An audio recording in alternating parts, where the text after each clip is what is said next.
Hi, I'm Matt from HockeyReviews.ca, and this is the CCM FT4 Pro glove snapshot review and comparing it to the predecessor, which is the FT1.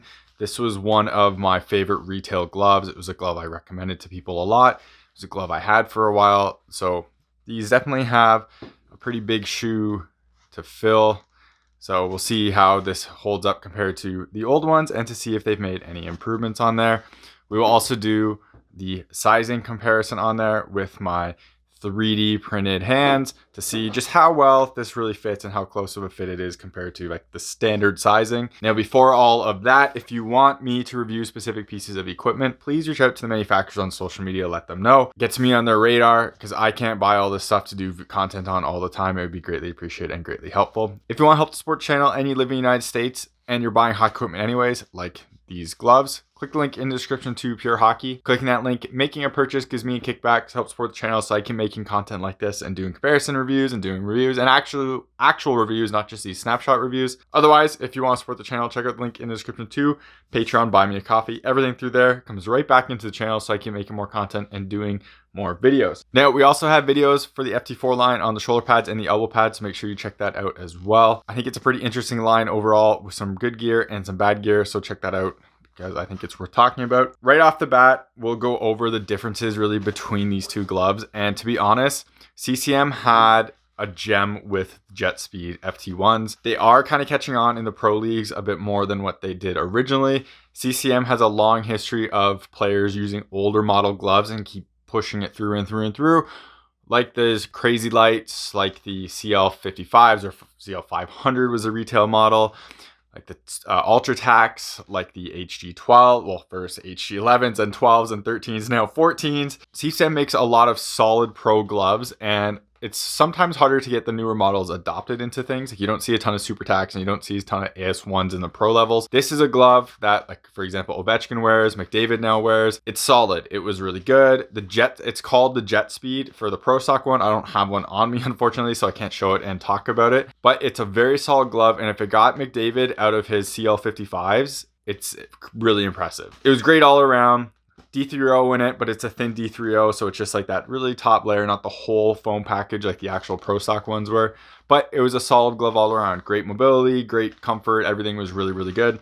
So how does CCM upgrade this to do this? If you look at them, they're very similar in terms of looks and, to be totally honest, construction. You can see the overall style and design of this glove stayed pretty consistent. It still has that roll, 1, 2, 3, 4, 1, 2, 3, 4. With the little inserts on the inside right there as well. And then it has the segments just moved right here and right here. So you lose a segment because this is only one compared to two, but honestly, it acts basically the same. This glove does not need to really exist. This glove was good enough where they didn't really need to upgrade it, but that's how the release cycles work. And here we are. Fingers, same. 3 on index, and that's it. 2 everywhere else. Interesting that Bauer's going 3-3 on their new glove. CCM sticking with the 3 and 2 all the way through, but it is what it is. You see no D3O tab anywhere, just the Polygene, which was also on this one right here. So there's no D3O in this, and we'll talk about that in a second. Look at the outside, and it's all pretty similar all the way through. This part is a little slimmed down compared to the old Jetspeed FT1s. You can see right there. So a little bit thicker right there. Compared to the newer ones, it's a little slimmer. The other thing that I noticed, it's kind of interesting. It's kind of annoying because this is black, but regardless. So this is now on the outside, the sewn little piece for here, or I guess it's extra nylon, where the old ones, you can see how they're nice and tucked in. It doesn't really matter. This won't make any difference at all. It's just a manufacturing difference. I'm not sure why these were kind of more clean like this. A lot of the gloves I'd look at have the style like this, like the Pro Stock and everything, so it's kind of fine and not a big deal. Gone is this really interesting little leather FT1 patch. I kind of liked that just because it was unique and different. It wasn't on the Jetspeed gloves though, like the Pro Stock gloves. And we have the new FT4 patch right here. The materials, I think CCM kind of goes a bit overboard on here and they really don't need to. The Pro Stock gloves are basically all going to be this nylon right here. It's not going to have the crazy ones right here. This might carry over, but it won't have the TPU, which is this stuff right here, the glossy stuff. That is like, the white will come off for paint after a while. It's kind of the same thing here, right? So you have you just have normal nylon on a Pro Stock glove, and you wouldn't have this TPU here. I guess they do it to make it look nicer. But at this point at the top end level, you really can just ditch this. But this is obviously just a nitpick. I'm just kind of making the comment of it, but you don't need this stuff. People aren't gonna think it's cheap because of it, and if they do, people suck. So the liner is the same on the way through, but it's actually a lot more comfortable, and I'll talk about that in a second in this one. So this cuff does look shorter than what this is, but if you actually like look at the cuffs, it's the same size. This one is just sewn a little higher. I don't know if that was on purpose or if that's kind of, I don't want to say manufacturing defect, but like a tolerance, and that's different. So this one definitely does have more coverage and is a bit taller just because of where that is sewn. But when I looked at it and when you peel this back, it is actually basically the same size as what this is, so it's no different. But like you can see, this piece is really, really close to the top of the cuff there, where this one, you really have to kind of dig down there a bit more. You can see how it sits in there. So it's kind of a different attachment point for overall, like the same design of the flex cuff, but you do get a little bit more taller coverage there. All the cuff and everything like that is the same. The palm is where the big difference is, but to be honest, it's not really a big difference. You have this black palm and you have their Nash palm. Both of them have their Pro Feel logo on them, and it says it's a Pro Feel. I don't know why CCM really does their overlays on these. I guess the single layer isn't durable enough for retail. But with that said, this palm, while it does look different and it's like the black, it feels the exact same as whatever like Nash type material this is right here. It's comfortable, it's soft. It was basically the same materials here. It just doesn't have that interesting design going through it. This one I would say is slightly better just because it doesn't have that design. But when you look on the inside, you can see it's all black out. So you do have that normal bottom layer is going to be the same as this, which is going to be the part that touches your hand. Something that's really interesting to me is CCM totally changed the undercuff here. So instead of having this two-piece kind of segmented part right here, you have only a single piece right here. And it's like this interesting like fuzzy material. It's almost like a suede. I don't know if this is for like visors or anything. I know companies like Verbero have put like little visor wipes on it. I don't know if that's what this is. I looked it up for the marketing thing, couldn't see a thing about it, but it's there. It's really soft to the touch, but on the outside, which is weird because you never actually touch that area, right? You're gonna touch the liner back here, but you're never really touching that part anywhere, but it is really soft to the touch and it's fine, it's comfortable, and it works fine. The mobility on it is basically the same too. You can see a little bit more bunching up here. So that little segment does a little bit different, but it's so minimal. Like I can't tell at all. And even when you go like that, like, it doesn't really feel any different whatsoever. With that said, if you do feel like this kind of gets in the way, you can always just cut these right here to let it flop. A lot of people do that. And a lot of pro gloves basically flex out a little bit more too, because they're not quite as tight as a full cuff around there. For cuff coverage, you can see that slight difference. You get a little bit more on this one right here because it is that higher attachment point. And when you look on the inside, you can kind of see the not really a ton of differences. It's basically very, very similar all the way through. Before we jump into protection and things like that, I do want to look at this liner, and it's the same liner that was on the other one. As you can see, exact same both ways, but the one on the new FT4 Pro is so much softer somehow. I had my producer touch both of these gloves and like basically a blind test touch both of these gloves and say, which ones of these is softer? And she picked this glove out every single time. The liner should be the exact same. It looks the exact same. You think it's the exact same, but you put your hand in this glove and that liner is just so nice all the way through. The other part that's really, really nice in the glove is on the top of the fingers. So when your fingers sit in there, it's so soft and so comfortable. This glove wasn't uncomfortable. This was a very nice glove, very comfortable, but this one just takes it to another level and is such a nicer place to put your hand in. So I want to give CCM credit for that because I thought an area that I didn't really think they needed to improve on or do something, they did a good job in here and make this glove really soft and really comfortable. Bauer has had really comfortable gloves with the 2S Pro. I thought it was phenomenal and like super nice in there. This is either on that level or slightly higher. So that's really nice. Very great feeling glove on the inside. Flex thumbs are basically the same as always. It's just CCM's flex thumb design like that. It works well. Dexterity on these, basically identical. So the 4-roll design works well, so you can really bend it like that, and you can see it bending with my hand. So it does a really good job there too. And then just the segment and the slope of the 4-roll allow you to really touch your pinky very easy.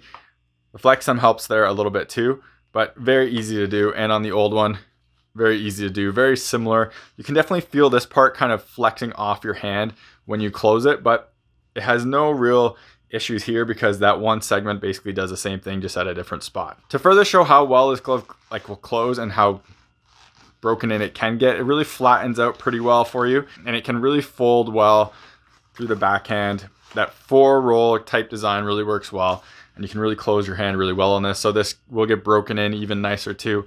And it's a solid glove for dexterity and movement all the way through. So this glove was still really good for that too. And you can see right there, having this part kind of moved on the inside does help with the glove kind of forming this way. As you can see, it's kind of getting in the way right there. But that's not really something you're going to do a whole ton. Do close it like that and you can see it moving with your hand pretty good. But I just wanted to call that out. Both of these gloves are really good for dexterity and for mobility and everything. They're a really solid glove for that. Now for protection. So no longer does this glove have D3O in it. Instead, it has Zote foam in it. And Zote foam is a company that makes foam. That's basically it. CCM's used it in the past with the QLT gloves and it worked. It was fine. Those gloves were excellent when I used them. They still are pretty good. So if you can get them on sale, go for it. They're good gloves.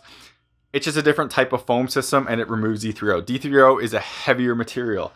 And while I hate to talk about weights on gloves, because I think weights are just mostly a marketing thing and people care too much about them on the retail space, the difference in these gloves was about 30 grams, but you really notice it when you put it on.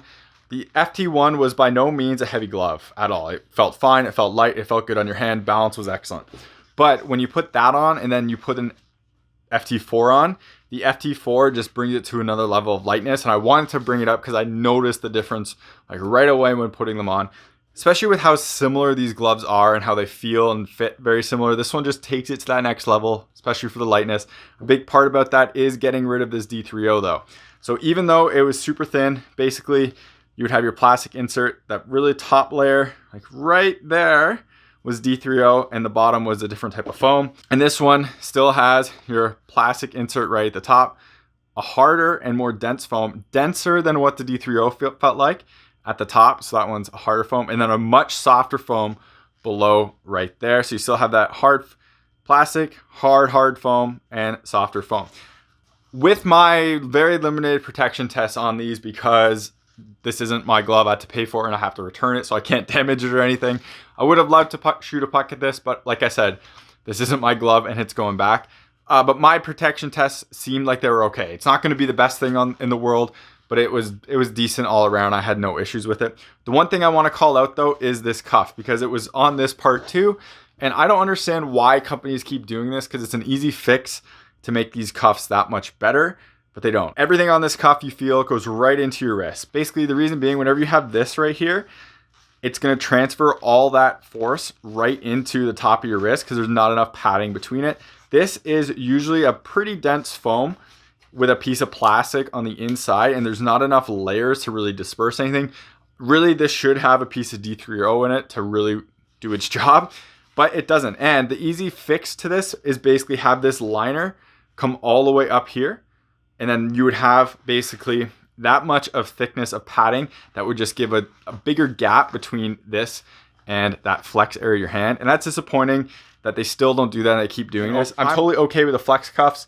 You can see it really does work and flexes with your hand when bending. So I'm okay with this design and having the spandex in there. It makes sense, but you still could add basically a layer just overlapping that, even just from here going into here. So it's almost like 2 layers, and that would give you extra protection and better protection here without really causing any issues. Now, the reason I bring that up and I talked about this one first is because really this one got worse, because this is a bigger gap now, because this is now sewn higher. So that you do feel a lot of impact going right through here. And again, it's because of that. It's always a slightly frustrating thing to me because like these gloves are super mobile and they're super broken in and the cuff works really well and they're fairly protective. It's just, that's a spot that could be easily fixed. And I'm waiting to see a company really fix them and really do a good job on it. There have been some in the past, but these ones are just not good. And I really wish companies would adjust that, because that spandex could just be covered again and it would be fine.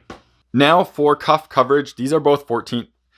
Now for basically cuff coverage, these are both large elbow pads. We have a FT4 right here and we have a CCM UltraTax.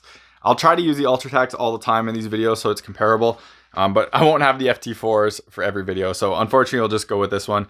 So there you can see the coverage. These are 14s and a large on me. I'm 6'3", but it's all about arm length anyways. So that's where you can see the coverage. This more speaks to how the elbow pads cover to see the gaps and everything, but this will give you an idea of how much room these gloves take up compared to other gloves I checked. I'll try to get 14-inch gloves to do this comparison as well, just so we can take a look at it, but that is how these lay out. So now for the size fit comparison.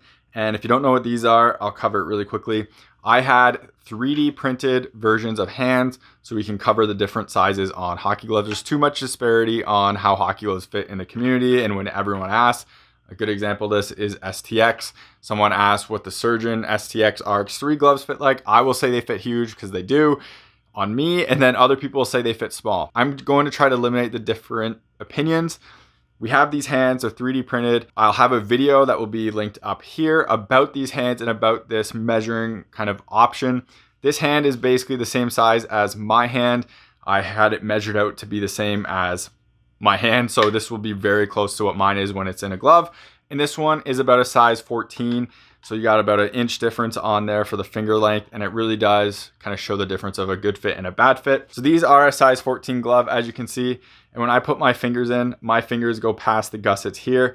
So these really are a little bit of a small glove. And that's kind of the point I'm trying to make with this sizing piece. And when we put this inside the glove, you can see where the fingers are coming out at the end. That's a very good example right there on there. We can always adjust it a little bit too, but you can see the fingers coming out the end right there. This hand generally fits well for a 15-inch retail glove. Again, depending on the brand, depending on the model, some of the 4 rolls are bigger, but watch that video where I'll talk about like the differences, and so we can do the comparisons. But like I mentioned, this, as that 15 is right on the edge, and the fingers are basically past what the actual pieces are right here. And this glove fits the exact same as the FT1 does. It's a direct comparison. So if you need a new pair of gloves and you really liked the FT1s and you'd rather buy the new model instead of just buying it on clearance, then you can just go straight into the same size. It will fit the same way. And with that smaller hand, which is basically the 14 hand, you can see the fingers don't go past this at all, and they fit that one's basically right there and right there, and that the index finger is pretty close to the tip, but it's not going past it all. So this is the right size for that glove. Where this one, you can see that index finger is pushing way past the actual Nash right there, and it's right back there. Same with everything else. So for my hand sizes, the smaller hand size we have here fits a 14 really well. So it fits true to size, I would say, and the bigger one is coming out the ends there. These gloves are a bit small for me. I mentioned with my fingers right there. I just grabbed the 14 because my Jetspeed FT1s that I owned, which are not these ones that were black and red, were 14. I liked them, but they were a bit small lengthwise, but I liked the snugness of them. Now, a very quick comment about the CCM FT4, well, specifically the Jetspeed line in general in terms of their fit profile and what CCM talks about this, because it really bothers me. CCM calls this their tapered fit because they say it's tight and then it gets bigger out here and really loose in the cuff, which is true. The cuff blooms out, you can see. Then they call the tax line the anatomical fit or something, where it's tight all the way through. If I put a tax glove on next to this glove, the fit is just night and day different. It says it's snug all the way here through the tax and then end this one and gets wider. This is so tight around here. It's tight all over here. This won't come off unless I really shake it off. It feels super snug. I like this fit. It feels really like a Supreme glove compared to a Vapor. Now, the tax line, when I had tax and a 15, which is the right length for me, if I went like this with the glove just fell off because of how loose it fit. So I feel like CCM's marketing things here are a little skewed and a little weird.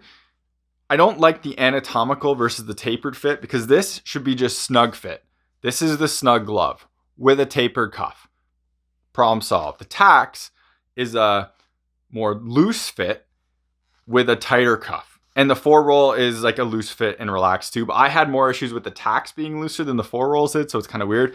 But with that said, this saying tapered means something slightly different than what I think CCM is messaging out and what people are talking about, because this glove is so tight and so smooth on my hand. Like, it feels great all the way through. Yes, this blooms open, but that's fine because it's a cuff. It's not loose anywhere. It's a snug, tight-fitting glove, and the tacks are a looser-fitting glove. Unfortunately, I got rid of all my retail tacks, so I can't just show them next to each other and show the differences, because the tacks would just slide off. But this is what it is, and if you follow their marketing, this would be closer to a Vapor for Bauer, and it's not. This is closer to Supreme in terms of how this fits, and that's the most important part for me, because the cuff, it's just the cuff. it's going to bloom over your elbow pads anyways versus being tighter, and it's fine. So this glove is a $229 glove, and in my opinion, this is one of the better retail gloves on the market.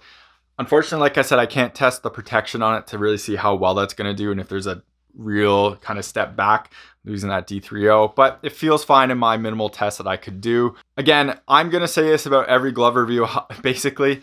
Pro Stock's better. Just buy Pro Stock if you can. It's the way it is. You get better foams. They'll generally be cheaper.